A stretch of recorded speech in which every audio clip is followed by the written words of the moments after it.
अस्सलाम वालेकुम my YouTube family. उम्मीद है कि आप सब ठीक ठाक होंगे और मज़े में होंगे। मैं भी बिल्कुल ठीक हूँ और मज़े में हूँ और आप सबके सामने एक नई वीडियो में फिर से हाजिर हूँ। आज की इस वीडियो में एक बहुत ही इंटरेस्टिंग टॉपिक है। एक ऐसा टॉपिक है जो एक रियलिटी है जो कि हम सबको नहीं पता होती। जब हम पाकिस्तान में रह रहे होते हैं हमने अपने माइंड में एक इमेजिनेशन क्रिएट कर ली होती है कि बाहर की दुनिया तो बस ऐसी है, लेकिन जब तक आप उस जगह पर पहुँचते नहीं हैं आपको नहीं पता लगता कि वहाँ पर क्या चीज़ें हैं और आपको किस तरह से वो चीज़ें फ़ेस करनी है और आपको क्या क्या स्ट्रगल आ सकती हैं। ये वो पॉइंट्स सारे ये वो पॉइंट्स हैं जो जो भी बाहर पाकिस्तान से किसी भी बाहर कंट्री मूव कर रहा होता है उसके लिए सारे पॉइंट्स बहुत ज़्यादा मायने रखते हैं। बहुत इंपॉर्टेंस है इन सब पॉइंट्स की उनकी ज़िंदगी में। लेकिन ये जो पॉइंट्स मैं आज आप लोग के साथ शेयर करूँगी ये ख़ास यूके के लिए हैं कि जब कोई भी पाकिस्तान से या इंडिया से कहीं से भी मूव कर रहा होता है तो उसको ये पॉइंट्स अपने जहन में लाजमी रख कर यूके आना चाहिए, अदरवाइज़ वो यूके बिल्कुल मत आए। अच्छा, सबसे पहला पॉइंट जो मैं आप लोग सबसे शेयर करूँगी वो हर बंदा यहाँ पे फील करता है, उसको होम सिकनेस कहते हैं। और होम सिकनेस वो चीज़ है जो अगर अकेला बंदा आ रहा हो तो उसको भी लाजमी होती है और अगर बंदा फैमिली के साथ आ रहा हो तो वो भी फील करता है इस चीज़ को। स्पेशली जब आप जॉइंट फैमिली सिस्टम में से आते हैं तो आपको ये बहुत ज़्यादा चीज़ जो है ना वो हिट करती है। और जब आप स्पेशली विंटर्स में आते हैं तो विंटर्स में यहाँ पे मौसम बहुत ज़्यादा ख़राब होता है कि हर वक्त जो है वो बारिश हो रही होती है, सर्दी इतनी होती है, आप बाहर नहीं निकल सकते, अंधेरा बहुत जल्दी हो जाता है, दिन बहुत कम देखने को मिलता है। तो वो इंसान जो है वो डिप्रेशन और एंजाइटी में भी जाने लगता है। तो ये चीज़ जो है वो बहुत ज़्यादा जो है वो हिट होती है, होम सिकनेस। और मोस्टली लोग इस चीज़ को बहुत ज़्यादा फेस करते हैं। दूसरा यहाँ पे जो मोस्ट इंपॉर्टेंट पॉइंट है वो है वेदर का। वेदर यहाँ पे इतना अनप्रेडिक्टेबल है कि अगर धूप निकली होगी तो 5 मिनट बाद ही बारिश होना स्टार्ट हो जाती है। और सर्दियों में दिन बहुत छोटे हो जाते हैं, बहुत माइनस में टेम्परेचर चल जाता है, स्नो भी होती है, जिसकी वजह से इंसान जो है ना बहुत ज़्यादा स्ट्रगल करता है वेदर को लेके। और आपको हमेशा जो है वो आपको वेदर फोरकास्ट के अकॉर्डिंग बाहर निकलना पड़ता है।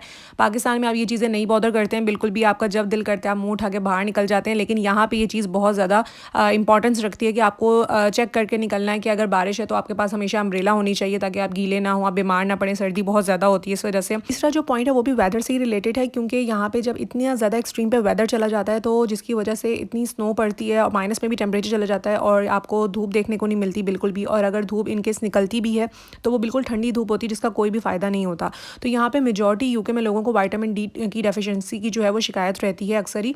तो आप अगर पाकिस्तान से या इंडिया से कहीं से भी मूव कर रहे हैं यूके तो आप अपनी टैबलेट जो है विटामिन डी के साथ लेकर आएँ लाजमी, क्योंकि यहाँ पे विंटर में बहुत ज़्यादा हर बंदे को इससे गुजरना पड़ता है। तो आ जाते हैं फोर्थ पॉइंट पे। फोर्थ पॉइंट भी बहुत इंपॉर्टेंट है। पहले ही वीडियो के स्टार्ट में मैंने कहा था कि आज जिस टॉपिक पे हम बात करेंगे उसमें सारे पॉइंट्स बहुत इंपॉर्टेंट हैं। तो फोर्थ पॉइंट में आपकी बात आ जाती है छोटे घरों की। यहाँ पे यूके में मोस्टली घर जो होते हैं वो बहुत ज़्यादा छोटे होते हैं और हम लोग को मोस्टली आदत नहीं होती इतने छोटे घर देखने की। पाकिस्तान में हम लोग माशाल्लाह बहुत बड़े बड़े घर देखने के यूज्ड टू होते हैं।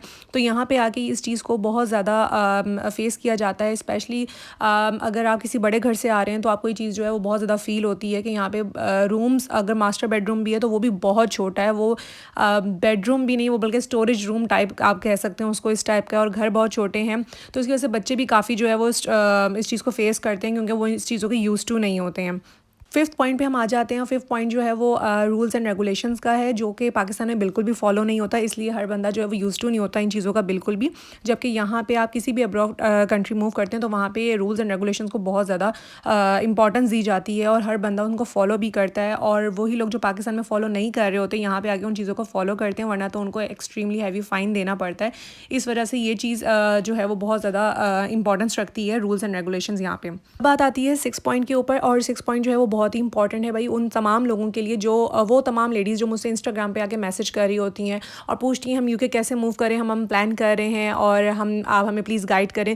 तो ये उन सब के लिए है कि आप ये दिमाग में रख कर हैं कि यहाँ पे कोई हाउस हेल्प नहीं है। पाकिस्तान में आपको ये फैसिलिटी अवेलेबल है कि आपके पास मेड्स होती हैं, वो आपकी क्लीनिंग की, लॉन्ड्रिंग के लिए, हर चीज़ के लिए आ रही होती हैं। तो आपके लिए यहाँ पर कोई हाउस हेल्प नहीं है और अगर आप रखें भी तो वो इतनी एक्सपेंसिव है कि आप अफोर्ड ही नहीं कर सकते। तो आप हर चीज़ के लिए यहाँ पर खुद ही मेड हैं, चाहे क्लीनिंग हो, चाहे लॉन्ड्री हो, चाहे डिशेस हो, चाहे कोई कुकिंग हो, मतलब आपने वॉशरूम भी खुद धोने, अपने घर भी खुद साफ़ करना है, लॉन्ड्री भी खुद लगानी है, हर चीज़ आपने खुद you have to do by yourself each and everything. तो ये बात जो है वो आप अपने दिमाग में रख कर आएँ। अगर आप किसी भी अब्रॉड कंट्री मूव कर रहे हैं ना तो आपको हर चीज़ खुद करनी है। जबकि यहाँ पे खुद करने के साथ साथ यहाँ पे टीम वर्क भी होता है, यानी आपका जो हस्बैंड एंड वाइफ दोनों मिल के ये चीज़ों को मैनेज कर रहे होते हैं और आपको हर चीज़ साथ के साथ जो है वो कवर करनी है। अगर आप नहीं करेंगे तो वो आपके लिए बर्डन पड़ेगा और चीज़ें और काम जो है वो बढ़ता चला जाएगा। तो ये पॉइंट जो है वो बहुत ज़्यादा इंपॉर्टेंट है, क्योंकि इसमें ये काम जो होते हैं वो कभी ख़त्म नहीं होते, चलते ही रहते हैं मुसलसल।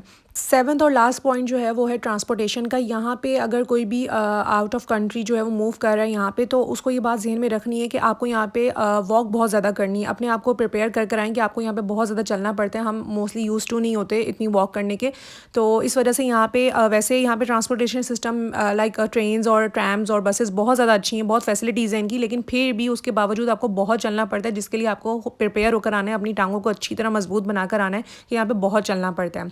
तो ये थे सारे आज के 7 पॉइंट्स जो मैंने आपको आज की इस वीडियो में क्लियर किए हैं। जो सब पूछते हैं कि यूके की क्या हार्श रियलिटी है, तो ये हार्श रियलिटी है यूके की, जो आपको अपने माइंड में रख के मूव करना है। होपफुली आज की वीडियो आप सबके लिए बहुत ज़्यादा हेल्पफुल रही होगी, लेकिन जाने से पहले मेरे चैनल को लाइक, शेयर और सब्सक्राइब करना बिल्कुल मत भूलिएगा। मुझे और मेरी फैमिली को अपनी दुआ में याद रखिएगा। मिलेंगे अगली वीडियो में, तब तक के लिए अल्लाह हाफिज़।